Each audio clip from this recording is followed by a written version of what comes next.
குடியரசுத் தலைவர் பற்றி பார்க்கலாமா வாங்க. நடுவண் அரசோட நிர்வாகத் தலைவர். அடுத்து பார்த்திங்கன்னா பெயரளவில் நிர்வாக அதிகாரம் பெற்றவர், இந்தியாவின் முதல் குடிமகன்.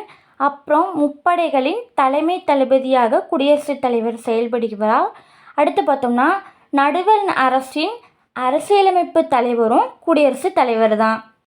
சட்டப்பிரிவு 53 இதன்படி குடியரசுத் தலைவர் இருக்கார் இல்லையா, டைரக்டாகவோ அல்லது அவருடைய சார்நிலை அலுவலர்கள் மூலமாகவோ நடுவண் அரசின் நிர்வாக அதிகாரங்களை அரசியலமைப்பின்படி செயல்படுத்துகிறார். குடியரசுத் தலைவராக ஆகணும்னா என்னென்ன தகுதிகள் இருக்குன்னு பார்க்கலாமா வாங்க. 1 இந்திய குடிமகனாக இருக்கணும், 35 வயது கம்ப்ளீட்டட் ஆகணும். அடுத்து பார்த்திங்கன்னா சென்ட்ரல் கவர்மெண்ட் ஜாப்லேயோ இல்லை ஸ்டேட் கவர்மெண்ட் ஜாப்லேயோ இல்லை உள்ளாட்சி அமைப்புகளிலோ ஊதியம் பெறும் பதவியில் இருத்தல் கூடாது.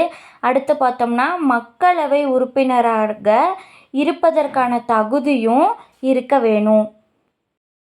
அடுத்ததாக அவரோட பெயரை, அதாவது குடியரசுத் தலைவரை தேர்ந்தெடுக்கும் வாக்காளர் குழுமம்னு ஒன்று இருக்குது. அதில் இருக்கக்கூடிய 50 வாக்காளர் முன்மொழியணும், 50 வாக்காளர் வழிமொழியவும் வேணும். அதுக்கப்புறமா பாராளுமன்ற உறுப்பினர் அல்லது சட்டமன்ற உறுப்பினராக பதவி வகிக்கக்கூடாது. அப்படி இருக்கும் பட்சத்தில் பார்த்தோம்னா குடியரசுத் தலைவராக பொறுப்பேற்கிறோம் இல்லையா, அப்போ அந்த பதவி காலியானதாக அறிவிக்கப்படும். தேர்தல் முறை பார்த்துடலாமா. குடியரசுத் தலைவரை தேர்ந்தெடுக்கிறது பார்த்தோம்னா மறைமுகமான தேர்வு தான். அடிக்கடி இந்த கொஸ்டின் கேட்பாங்க. அதுக்கப்புறம் பார்த்தோம்னா ஒற்றை மாற்று வாக்கு மூலம் விகிதாச்சார பிரதிநிதித்துவத்தின்படி வாக்காளர் குழுமத்தால் தேர்வு செய்யப்படுகிறார். வாக்காளர் குழுமம் அப்படின்னா அந்த வாக்காளர் குழுமத்தில் யார் யாரெல்லாம் இருப்பாங்க அப்படின்னா மாநிலங்களவை அப்புறம் மக்களவை, இந்த 2 அவையிலும் தேர்ந்தெடுக்கப்பட்ட உறுப்பினர்கள். அடுத்து அனைத்து மாநிலங்களின் சட்டமன்ற உறுப்பினர்கள், அதாவது அனைத்து ஸ்டேட் இருக்கும்ல அதில் இருக்கக்கூடிய எம்எல்ஏக்கள். அடுத்து பார்த்தோம்னா தேசிய தலைநகர் டெல்லி மற்றும் புதுச்சேரியில் தேர்ந்தெடுக்கப்பட்ட உறுப்பினர்கள்.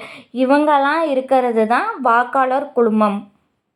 பதவி பிரமாணம் உச்ச நீதிமன்ற தலைமை நீதிபதி செய்து வைப்பார். அடுத்து குடியரசுத் தலைவருக்கான பதவி காலம் பார்த்தோம்னா 5 ஆண்டுகள். அவரே மீண்டும் குடியரசுத் தலைவராகவும் தேர்ந்தெடுக்கப்படலாம். அடுத்து இவருக்கு என்னென்ன அதிகாரம் இருக்குன்னு பார்க்கலாமா. 1 நிர்வாக அதிகாரம்.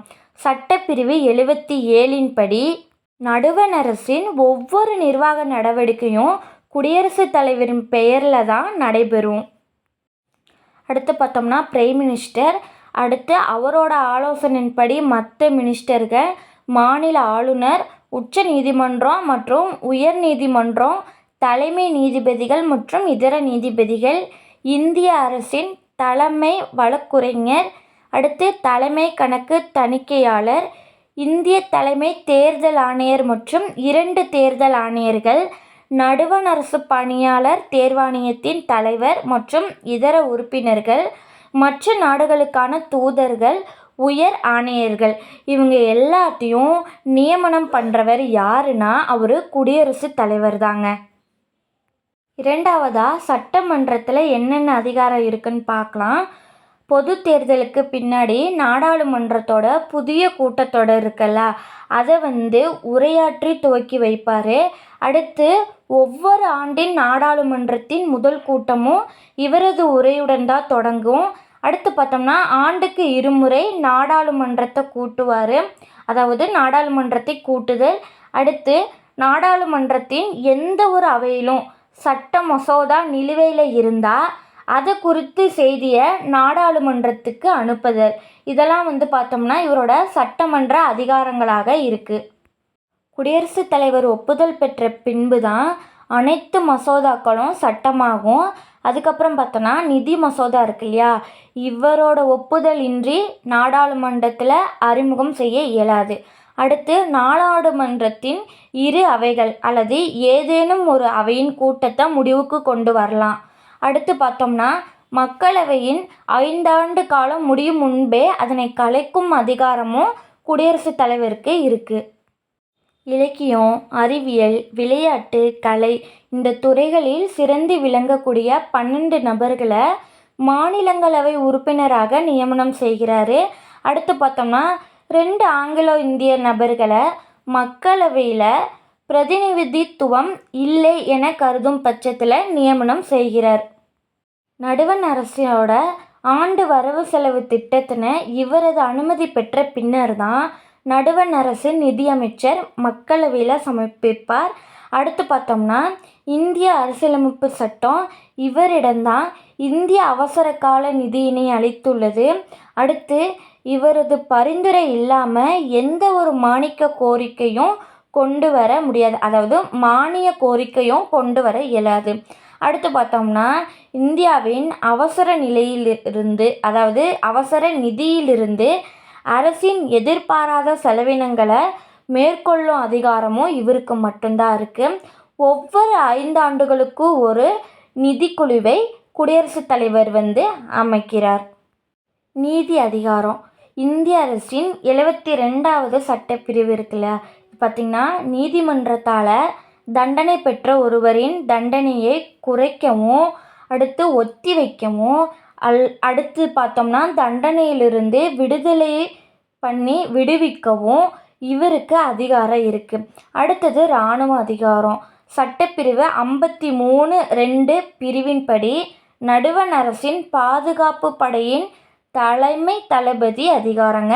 அடுத்து சட்டத்தின்படி இராணுவத்தினை வழிநடத்துகிறார். அடுத்ததா ராஜதந்திர அதிகாரம். இந்தியாவிற்கான வெளிநாட்டு தூதர்களை வரவேற்கிறார். அடுத்து பார்த்தோம்னா வெளிநாடுகளுக்கான அனைத்து உடன்படிக்கைகளும் ஒப்பந்தங்களும் இவரது பெயரில் தான் நடைபெறுகின்றன. அடுத்ததா நெருக்கடி நிலை அதிகாரங்கள் என்னென்ன இருக்குன்னு பார்க்கலாம். அதாவது பார்த்தோம்னா சட்டப்பிரிவு, அதாவது பதிவுன்னு போட்டிருக்கேன், பிரிவுங்க 352. இது பார்த்திங்கன்னா நெருக்கடி நிலையை அறிவிக்கும் அதிகாரம் இவருக்கு இருக்குது. அடுத்து பிரிவு 356. இதில் என்ன அதிகாரம் அப்படின்னா மாநில அரசை கலைக்கும் அதிகாரமும் இருக்குது. அதுக்கப்புறமா பார்த்திங்கன்னா பிரிவு 360 நிதி நெருக்கடியை அறிவிக்கும் அதிகாரமும் குடியரசுத் தலைவருக்கு இருக்குங்க. பதவி நீக்கம் பார்த்துடலாமா? துணை குடியரசுத் தலைவரிடம் தன்னோட ராஜினாமா லெட்டரை கொடுக்கலாம். அடுத்து பார்த்தோம்னா பிரிவு 61 படி அரசியலமைப்பை மீறிய குற்றச்சாட்டு நிரூபிக்கப்பட்டால் பதவி நீக்கம் பண்ணலாம். அடுத்தது இவருக்கு எதிரான குற்றச்சாட்டு, அதாவது அரசியலமைப்பை மீறிய குற்றச்சாட்டு, இது பார்த்தோம்னா நாடாளுமன்றத்தின் இரு அவைகளிலும் தீர்மானமாக கொண்டு வரப்பட்டு நிறைவேற்றப்படணும். அடுத்து பார்த்தோம்னா அவைக்கு வருகை புரிந்திருப்பாங்க இல்லையா, அதில் 4/1 குறையாமல் ஆதரவு தர வேணும். எதுக்கு? இந்த தீர்மானத்துக்கு. அடுத்தது பார்த்தோம்னா பதவிக்காலம் முடிந்தாலும் அவருக்கு பின்னர் ஒருத்தர் வர வரைக்கும் இவர் அந்த குடியரசுத் தலைவர் பதவியில் தொடரலாம். கேரளா மற்றும் பஞ்சாபில் அதிகபட்சமாக 9 முறை குடியரசுத் தலைவர் ஆட்சி நடந்திருக்கு. அடுத்து பார்த்தோம்னா புது டெல்லியில் இருக்க ராஷ்டிரபதி பவன் இருக்கு இல்லையா, இந்த பவன் குடியரசுத் தலைவரோட இல்லம். இவரது இல்லமும் அலுவலகமும் ஒரே கட்டிடத்தில் இருக்கும். இருந்தாலும் இவருக்கு 2 அலுவலகங்கள் வேறு வேறு இடத்துல இருக்குது. அதுக்கு பார்த்தோம்னா வருடத்திற்கு ஒரு முறை அங்கே போவார். சிம்லாவில் ரிட்ரீட் கட்டடம்னு இருக்குது, அது வடக்கில். ஸோ அங்கே ஒரு தடவை போய் அலுவலக பணிகள்லாம் மேற்கொள்வார். அதுக்கப்புறம் ஹைதராபாத்தில் இருக்கக்கூடிய ராஷ்டிரபதி நிலையம், இது பார்த்தோம்னா தெற்கில் இருக்கும். ஸோ அங்கே போய் ஒரு தடவை அலுவலக வேலையெல்லாம் பார்ப்பார். இது ஏன் 2 இடத்துல இருக்குது, அதாவது வடக்கு தெற்காக இருக்குன்னா நாட்டின் ஒற்றுமை, அடுத்து பல்வேறுபட்ட கலாச்சாரத்தின் ஒற்றுமைக்காக தான் இந்த மாதிரி வச்சுருக்காங்க.